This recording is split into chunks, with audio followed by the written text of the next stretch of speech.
हुमायूं कबीर मुर्शिदाबाद के जिन 2 जगहों से चुनाव लड़ रहे हैं उनमें रेसी नगर के अलावा दूसरी सीट नाउदा की है। बवाल नाउदा में हुआ, यहां पर कल बम फेंके गए थे, उसके बाद से माहौल तनावपूर्ण बना हुआ था। आज सुबह जब हुमायूं कबीर यहां पर पहुंचे तो टीएमसी कार्यकर्ताओं ने विरोध किया, गो बैक के नारे लगाए। इसके थोड़ी ही देर के बाद बवाल और आगे बढ़ा। टीएमसी और हुमायूं कबीर के समर्थक आपस में भिड़ गए, जमकर पथराव होने लगा। टीएमसी कार्यकर्ता की गाड़ी में तोड़फोड़ भी की गई। ये तस्वीरें आपके सामने हैं, किस तरीके की धक्का मुक्की गुत्थम गुत्थी हुई है।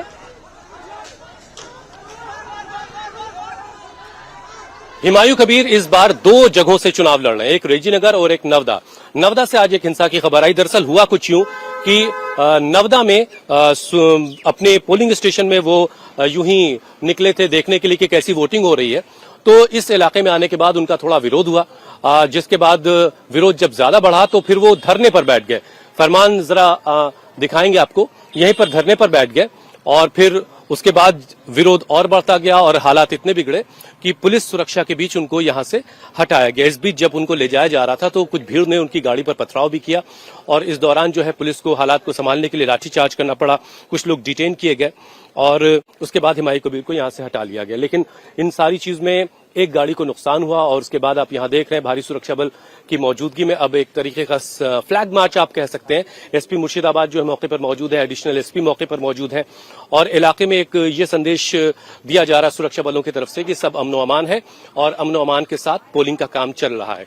आगे ही वहां पर वो पेड़ है जिसके नीचे हुमायूं कबीर जो है वो खुद धरने पर बैठ गए थे और लोकल लोग उनके खिलाफ थे, लोकल लोग उनके खिलाफ नारेबाजी कर रहे थे और ये नारेबाजी और टकराव इतना बढ़ा कि उनकी काफिले की एक गाड़ी पर पथराव हुआ और हालात संभालने के लिए पुलिस ने लाठीचार्ज किया और उसके बाद अब जो है मौके पर जो है हम देख रहे हैं कि भारी सुरक्षा बल इस वक्त हमें दिखाई दे रहा है। पैरामिलिट्री फोर्सेस के जवान हैं और एसपी मुर्शिदाबाद जो है वो लीड कर रहे हैं इस यूनिट को और आगे आगे वो चल रहे हैं और ये पूरी यूनिट इस इलाके में अलग अलग पोलिंग स्टेशन पर जा रही है ताकि जो लोग वोट करने के लिए आ रहे हैं उन तक ये पैगाम पहुंचे, उन तक ये बात पहुंचे कि पोलिंग हो रही है, पोलिंग कहीं नहीं रुकी है।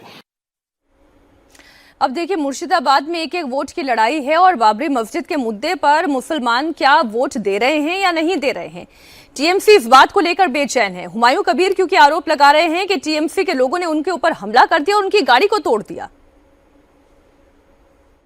वो अचानक हमला किया, अचानक मैं जो रोड में खड़ा था 2 घंटा खड़ा था, वो को मैं निकल के आ रहा, उसी टाइम अचानक मेरे ऊपर हमला किया। तो मेरा को जो आदमी इकट्ठा हुआ उसी टाइम वो भी एक्शन लेने के लिए तैयार हुआ तो पुलिस वाला मेरा लोगों को ऊपर लाठी चलाया। तो ये मजीद खान को सस्पेंड करना चाहिए। मजीद खान एडिशनल एसपी वही असली क्रिमिनल है, वो टीएमसी का दलाल है। इनको खिलाफ इलेक्शन कमीशन को कार्रवाई करना चाहिए। अब देखिए, मुर्शिदाबाद में क्या क्या अक्षित जी, बाबरी के नाम पर मुस्लिम वोट बटा है। जिस तरीके का तनाव देखने को मिला उसका रिफ्लेक्शन क्या होने जा रहा है वोटिंग ट्रेंड पर। जैसा कि अमिताभ जी ने कहा था थोड़ी देर पहले कि टीएमसी ही एक ऑल्टरनेटिव है वहां पर मुस्लिम कम्युनिटी के लिए। कांग्रेस और क्या बोलते हैं लेफ्ट फ्रंट का थोड़ा बहुत होल्ड होगा बट बहुत ज्यादा ये अंतर नहीं पड़ने वाला। मुस्लिम को भी पता है कि अगर हमारा वोट यहाँ पर हम लोग किसी और के पास जाएंगे, कांग्रेस के पास, हुमायूं कबीर के पास, एमआईएम के पास जाएंगे तो इससे इनडायरेक्टली फायदा बीजेपी को ही होगा, उन्हीं के जीतने के चांस बढ़ जाएंगे उनके एरिया में भी।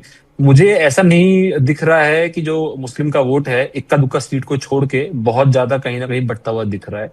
एक कंसोलिडेशन दिख रहा है मेरे को टीएमसी के लिए कि जहां एक उसका एक असर हो रहा है कि जहां पर हिंदू ज्यादा है वहां पर हमको एक काउंटर पोलराइजेशन दिख रहा है। अमिताभ जी, बस एक छोटा सा सवाल मेरा आपसे ये है कि देखिए, तृणमूल द्वारा जीती गई 3 सीटें ऐसी है, दांतन, तुमलोक और जलपाईगुड़ी, जहां पर जीत का अंतर केवल 1000 तक का था, 1000 से भी कम का था। इसके अलावा अगर कुछ और सीटों की मैं बात करूं जहां पर 9 सीटें ऐसी है, तृणमूल 1 से 5000 तक के अंतर से चुनाव जीती थी। यहां पे तो कुछ भी हो सकता है। अगर बीजेपी इस 1000 के गैप को पार कर सकी या यहां पर बेहतर परफॉर्म कर सकी तो ये सीटें ऐसी है जो बीजेपी झटक सकती है टीएमसी से। देखिए, मैं आपको एक आंकड़ा बताता हूँ। पूरे राज्य में पिछली बार टीएमसी 37 सीटों पर जीती थी, जहां पर जीत का मार्जिन 10,000 से कम था, और वहां पर इस बार उन वैसी सीटों में से 25 सीटों में एसआईआर डिलीशन सी विक्ट्री मार्जिन से ज्यादा है। यानी 25 सीटें ऐसी हैं टीएमसी की जो क्लोज कॉन्टेस्ट में टीएमसी जीती थी, वहां पर वो सीटें वल्नरेबल हो जाती हैं टीएमसी के लिए, जी। क्योंकि एसआईआर डिलीशंस में नाम उससे ज्यादा कट गए हैं।